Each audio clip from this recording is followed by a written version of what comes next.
Hello aspirants, आज हम MPPSC paper 4 ethics की जो यूनिट सेकंड है एटीट्यूड, उसमें जो फर्स्ट टॉपिक है एटीट्यूड उसको देखने वाले हैं। और जो यूनिट फर्स्ट है फिलॉसफर, उसमें जो 17 फिलॉसफर हैं मैं वो सारे फिलॉसफर आपको पढ़ा चुका हूँ। तो आपको अगर कोई भी फिलॉसफर पढ़ना हो तो प्रीवियस वीडियोज़ आप देख सकते हैं। तो चलिए आज का टॉपिक स्टार्ट करते हैं। The word attitude is derived from a Latin word Aptus which means ability. तो एटीट्यूड वर्ड एक लैटिन वर्ड है एप्टस, वहाँ से आया है और इसका मतलब होता है एबिलिटी या फिर योग्यता।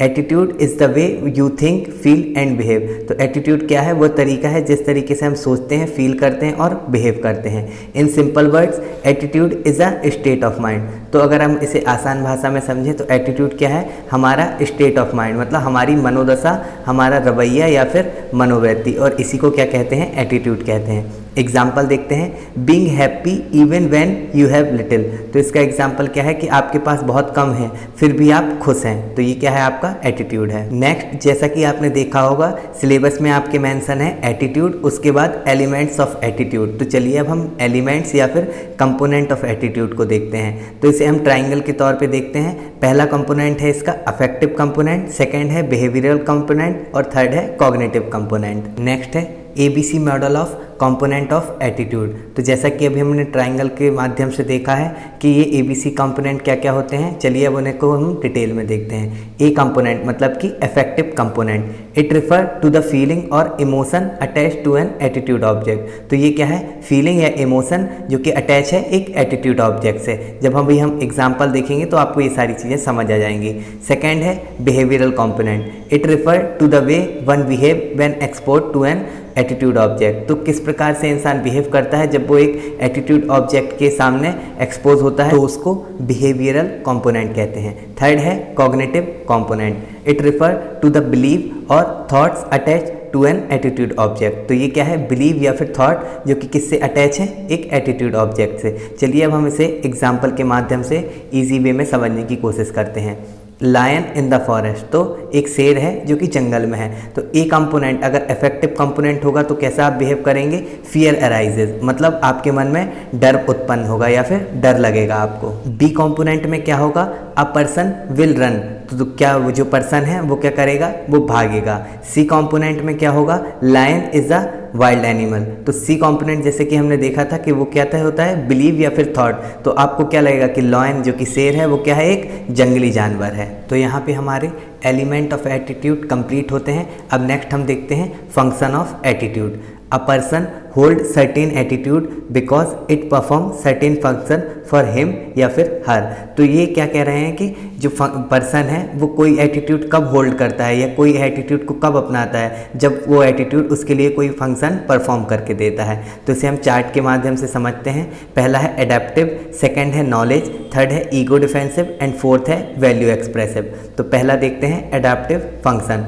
People adopt certain attitude in order to get reward or to avoid punishment। तो कोई व्यक्ति कोई भी एटीट्यूड को कब अपनाता है? या तो फिर उसको उस चीज़ से रिवॉर्ड मिले या फिर इनाम मिले तब वो उस एटीट्यूड को अपनाता है, या फिर वो पनिशमेंट जो कि जिसे हम कहते हैं कि सज़ा, उससे बचने की कोशिश करता है तब वो कोई एटीट्यूड को अपनाता है। It serve the purpose of maximising the reward and minimising the punishment. तो ये कौन से पर्पस को हमारे फुलफिल करता है कि हमारे जो रिवॉर्ड है, हमारे इनाम है, वो हमें ज़्यादा से ज़्यादा मिले और हमारी जो पनिशमेंट सज़ा है वो कम से कम हो। तो वो किसके अंतर्गत आता है? ये एडाप्टिव फंक्शन के अंतर्गत आता है। सेकेंड है knowledge function. This allow a person to predict what is likely going to happen and thus such attitude gives a sense of control.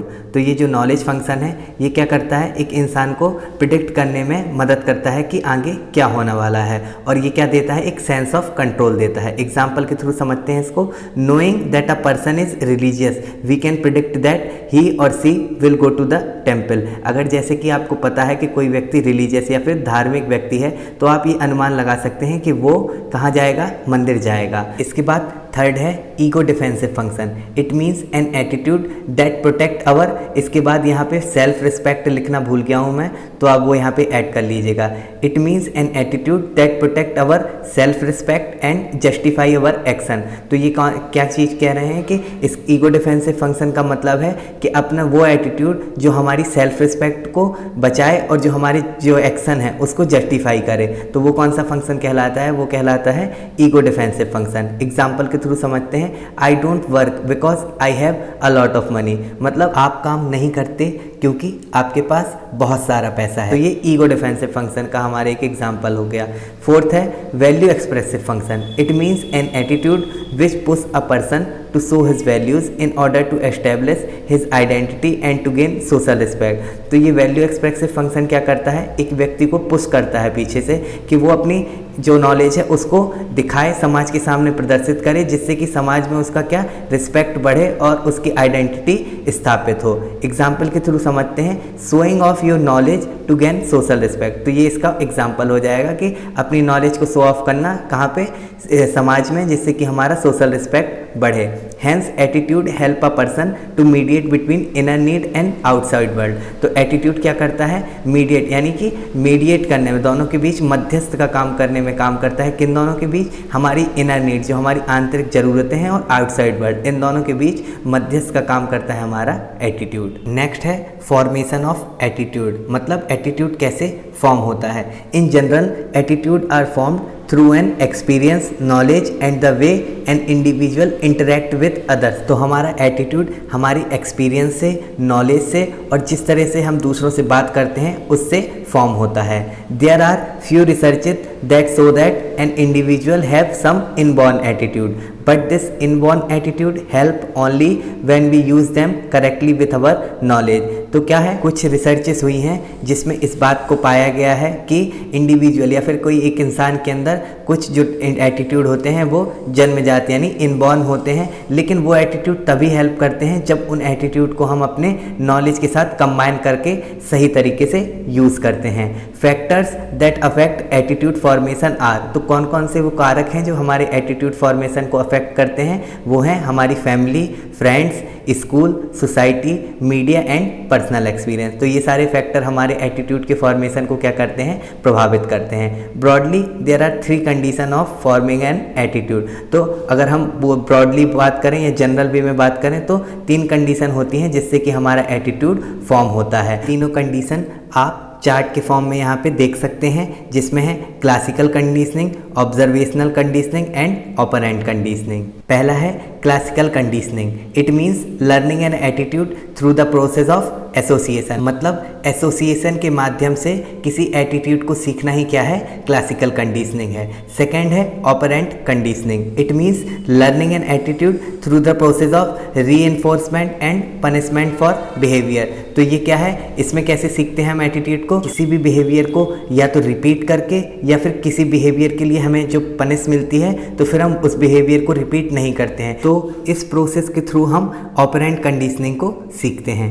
Third है ऑब्जर्वेशनल कंडीशनिंग। जैसे कि नाम से ही हमें पता चलता है कि इसमें एटीट्यूड को कैसे सीखेंगे? दूसरों को ऑब्जर्व करके, और यही लिखा हुआ है। It means learning an attitude through observing people. Example देखते हैं। Children show respect toward Elder when they observe that their parents show respect toward Elder. तो बच्चे कब अपने बड़ों की सम्मान करते हैं? जब वो अपने माता पिता को देखते हैं कि वो उनके माता पिता जो हैं वो बड़ों का सम्मान करते हैं, तभी बच्चे भी बड़ों का सम्मान करते हैं। अब नेक्स्ट हम देखते हैं एटीट्यूडनल चेंज, मतलब एटीट्यूड कैसे चेंज होता है। In general there are various ways to change और मॉडिफाइड आवर एटीट्यूड। तो जनरली बहुत सारे तरीके हैं अपने एटीट्यूड को चेंज करने के। The only difference is that some attitude are easy to change whereas some attitude are hard और डिफ़िकल्ट टू चेंज। बस इतना ही डिफरेंस है कि कुछ एटीट्यूड होते हैं वो आसानी से चेंज हो जाते हैं और कुछ एटीट्यूड होते हैं जो कि आसानी से चेंज नहीं होते हैं।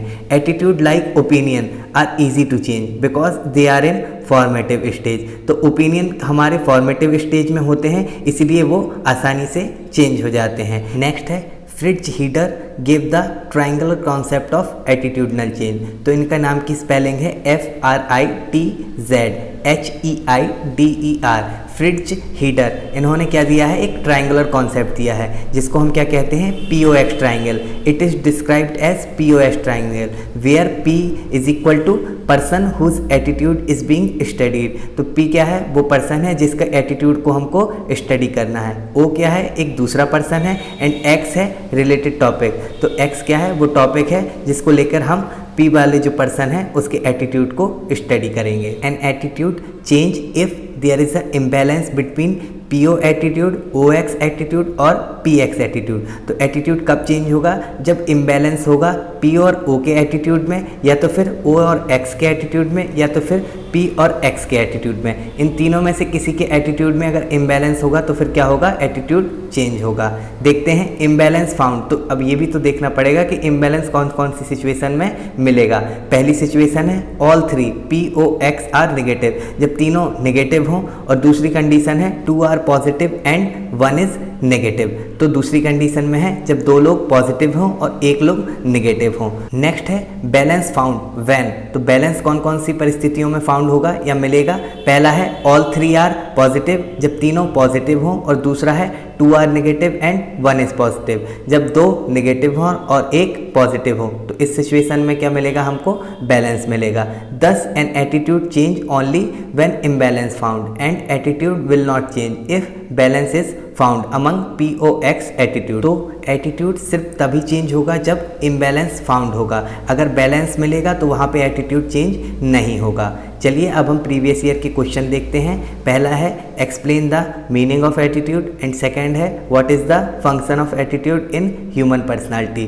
तो ये सारे ही क्वेश्चन मैंने आपको इस वीडियो में आसानी से कवर करा दिए हैं। अगर आपको फिर भी कुछ ना समझ आया हो तो कमेंट में ज़रूर पूछिएगा, और अगर आपको ये नोट्स पसंद आ रहे हों तो लाइक, शेयर और चैनल को सब्सक्राइब ज़रूर करिएगा। Thank you so much for watching.